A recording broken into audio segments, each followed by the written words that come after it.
Hey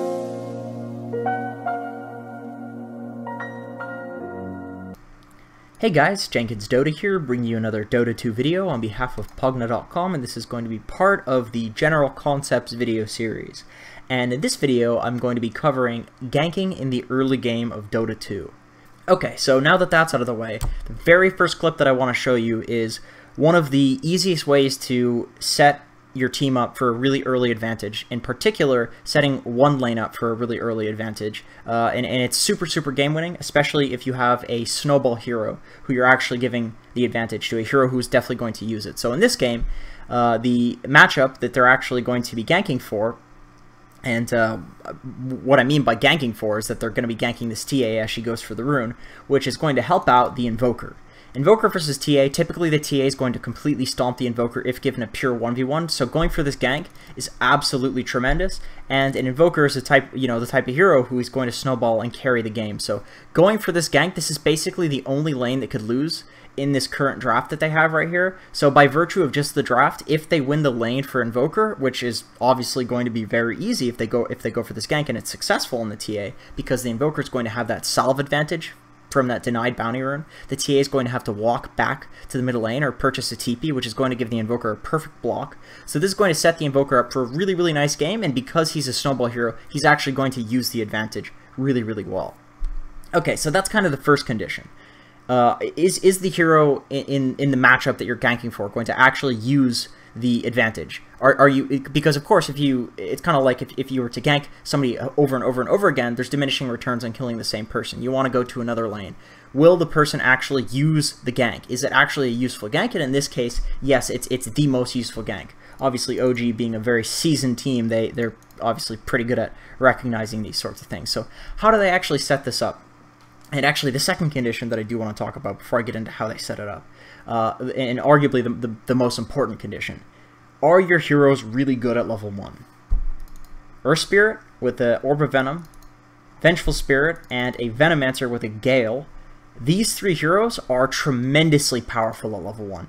This Rolling Boulder, it does 100 damage, that's insane. Orb of Venom makes it so you can basically run somebody down, and that extra 5 damage, just consider this. You hit somebody once with an Orb of Venom, they take 15 extra damage. He basically has a plus 15 damage item at level 1. This is absolutely insane, and that's not even considering the slowed movement speed. So ganking with this guy is going to be super easy. Gale, obviously one of the best slows in the game. It lasts for 15 seconds, so if he gales somebody at level 1, they can just right-click him to death, they're dead.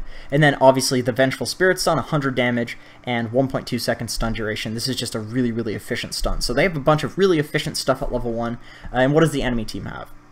So what are they actually going to have here? So they kind of recognize that it's very likely that the two people who are going to be here are just the Earthshaker and the TA, because the Earthshaker's off lane, the TA is mid, and then the other heroes are... The Nyx could maybe be there because he's a roamer, but I think even if the Nyx is there, their heroes are just better because TA and Visage do basically nothing at level 1. Nyx is just a stun at level 1, so it's basically Nyx versus the world, which obviously they win that matchup, and Nyx isn't even there. So how do they set this up?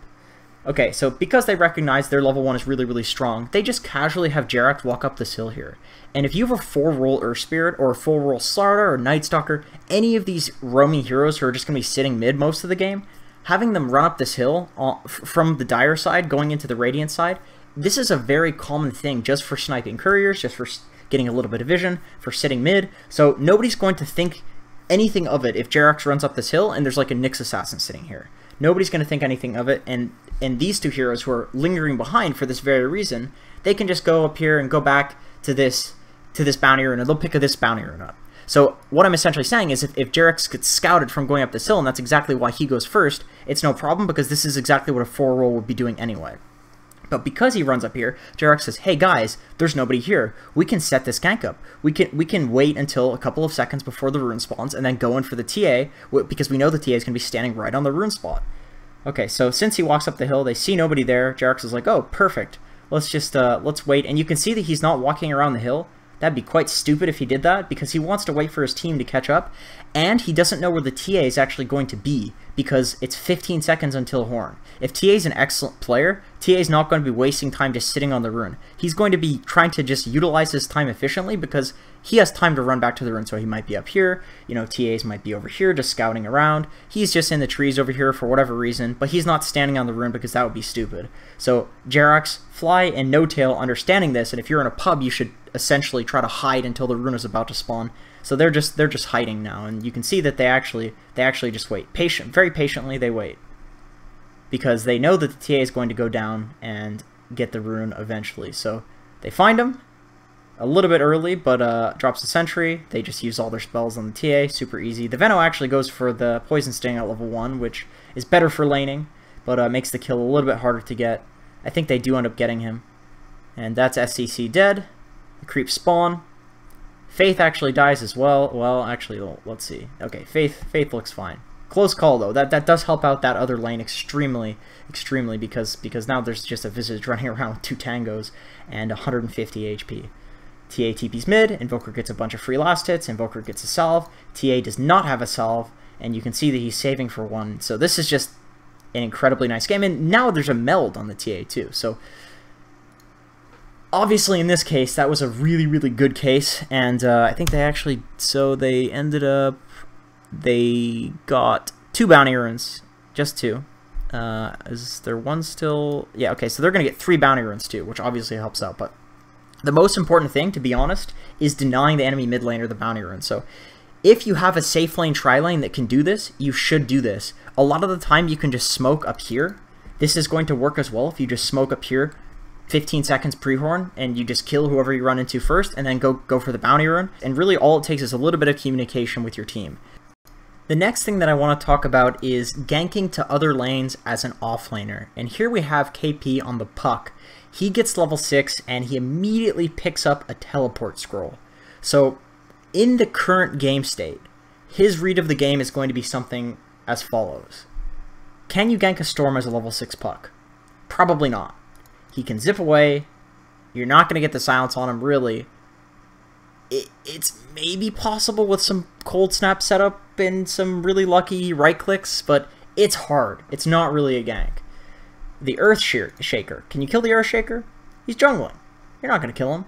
Does Veno need help? He's level 6. The Earth Shaker's level 5. There's diminishing returns on shitting all over the same person. You don't need to do it. Earth Shaker's game is already hard. He doesn't need to be ganked. The same could be said for Invoker. Puck doesn't really need to gank the Storm as long as it's a regular lane. But Puck's read of the game is that he still wants to protect his hero, so he picks up the TP scroll and he's looking to respond to ganks that are happening. So he's looking to counter gank. So with that being said, if you're an offlaner, you don't have to just counter gank. That is just this Puck's current read of the game because of the laning situation that has occurred. However, if you're a Clock, if you're an Earthshaker, if you're a Puck, if you're any of these heroes that spike at level 6, it's very, very easy to run to another lane, to just literally TP to it, to walk to it, to smoke to it, and you go gank another lane, and you're going to kill whoever's in that lane, and you're going to kill whoever responds to that gank because these heroes are so powerful at level 6. And all they need is levels. That's it. So if you're an offlaner, look to gank when you're level 6 if you actually have a power spike at level 6, if the lanes are gankable, if the lanes need it. Because remember, if the safe lane is the lane that should be pressured, because mid's already going to be pressured. This Invoker, totally stomping this Storm. Safe lane, already going to be pressured. This Veno, totally stomping the Earthshaker. So the Puck only needs to be ready to respond. Other than that, he wants to completely dominate this safe lane. So in this current read of the game, he wants to respond, but in your games, you can look to do whatever. If you can gank a way more important hero in another lane, you should do it. If the important hero is in the safe lane, get people to gank to you. But a lot of the time, you're going to have a mid who's snowballing, and that's the lane that you usually want to gank to, or an offlaner who's doing really well. An offlane dual lane, you can gank to that lane, and it really, really will be successful because these heroes power spike so heavily at level 6. So Puck just carries the TP. You can see that the Earth Spirit is going on mid because this Invoker is super far ahead, and the Storm needs help. So they're going for this kind of last ditch effort at stomping this this Invoker in this lane. And Puck TP's in. Invoker actually uses wand charges, and his raindrop saves him. Puck TP's in. Puck lands a 2-man coil, which is going to result in Storm playing really dormant. The Earth Spirit stands in a position where he gets easily sunstruck, and then as a result, the gank is just a total failure from the side of LGD. So you can kind of see what they transition this into. So because the Puck TP'd right in front of the Sven, what does Sven do? He starts whacking the creep wave. Why? Because if you are an enemy safe, or sorry, if you're a safe laner and you're laning against nobody, how do you pressure? You apply pressure to the enemy team by pressuring their tower. That's the best way to get more out of that lane. You don't want to just sit there and passively hit creeps, because you could do that if the offlaner was there anyway. You gotta abuse the fact that they're not there. So they know that this Sven is going to be hitting this tower, so they go to the offlane shrine to shrine up, because hey, the Invoker, he's kind of low mana. The Puck, he's low mana, so they want to get this mana anyway, and they go for the dual purpose of also ganking this Sven, who they know is going to be pushing up aggressively because the Puck TP'd out. So they think that they're both heading back to base, but the Puck comes back in. The Sven is like, okay, well, it's just a Puck, you know, he's coming back to lane. Boom, the Invoker comes in, because he knows that the Sven is going to assume that it's just a Puck, assume that the Puck is just heading back to his lane, and it's just a free kill. It's just totally free. So a really, really nice transition coming out from this these players here, transitioning from that mid gank into the gank on the safe lane, just because they were using the shrine. So nice utilization of the shrine there, just something else I wanted to show you, but really the most important thing was just the fact that you can kind of gank to whatever lane, as whoever, as long as you just are, you know, open to it, as long as you realize that your heroes can actually do that. The next gank that I want to show you guys is a gank as a safe laner to the enemy safe lane. And it's very similar to the thought process of ganking as an offlaner to another lane. Basically, you consider the items you have, you consider your levels, you just consider, am I strong enough right now to present a massive advantage? If I group up with another core or a support, is there somebody on my team that I can team up with where basically we're unfightable? And as a Venomancer, as a safe lane carry, a lot of the time if you pair up with your offlaner, there's no way anybody can fight you without just bringing the whole enemy team. A lot of the time that's just how it is, just because the safe laner gets so many free levels and so much free farm in the safe lane. And I see a lot of carries not doing this these days, and I see a lot of carries doing it to carries who don't do it, and the carries who don't do it are like, oh, woe is me, game is so hard, there's so many heroes in my lane, and it's like, well, leave the lane, go to another one. Just because you're the safe laner doesn't mean you have to sit in the safe lane and just safe lane all game. Basically, all the best safe laners right now leave the lane and go kill someone somewhere else. They abuse the fact that they have that free farm. They abuse the fact that they have so many more items than everybody else, and they use it to secure objectives, to secure map control. So here we have Veno. We have Mugi on the Veno. He hasn't even got the safe lane tower yet. So this tower is not dead, and he still decides to TP to gank just because he feels like he's strong enough, just because he feels like he can set up with this Puck's coil, and it's just a Sven solo down here, and he just feels good about it. He feels like he can get this tower, which is absolutely correct. So Puck just kind of harassing the Sven. Obviously, Sven being the only hero that needs to really be killed. The Sand King is coming in, which makes this gank a lot easier too. Puck is just kind of doing what Puck would be doing anyway. Veno comes in. He knows that the Sven doesn't have a safe lane ward because the Sven didn't back off when he ran through. So as a result of this, they just straight up go for the dive and kind of just coil him. He ults. Doesn't really matter. He's just dead. And really, the Veno didn't need to be there for that. Like the Sand King and the Puck and the Invoker Sunstrike, they could have killed this guy alone. But guess what? The Veno being there, it means that if the enemy team TP's in, oof, it's not going to go good for them because they're dealing with a farmed Veno here. It would be very, very hard for them to deal with this. And you see the Earth Spirit just like, screw that, man. He didn't go in and try to save the Sven at all. That's just not happening because there's a Veno. And then as a result, they can also secure this this safe lane tower with the Venomancer. So that's kind of the important thing about this gank to the enemy safe lane. Is basically what happens is, or what should happen, is that the safe laner that you're dealing with, the enemy safe laner, is either going to die to the gank, which is going to really screw them over and basically win you the game, and then you're going to get the safe lane tower, or they're going to leave and try to take your safe lane tower, and then you take their tower. But the thing is, if you TP first, if you're the first person to do this, then they TP to take your safe lane tower if they don't get ganked.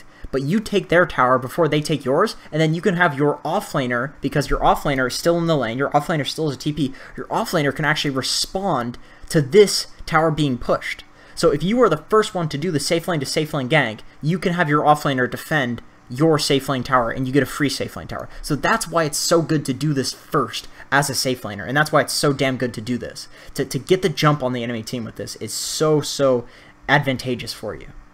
That's it for this video. I do appreciate you guys watching. I genuinely do appreciate it. If you have any comments, please leave below. If there's any ganks that you like, that you think are kind of trending, please post them below, because I definitely think this won't cover everything, just because ganking is definitely a thing that is kind of trend related. Thank you so much for watching. I appreciate it, and I hope to see you guys in the next video.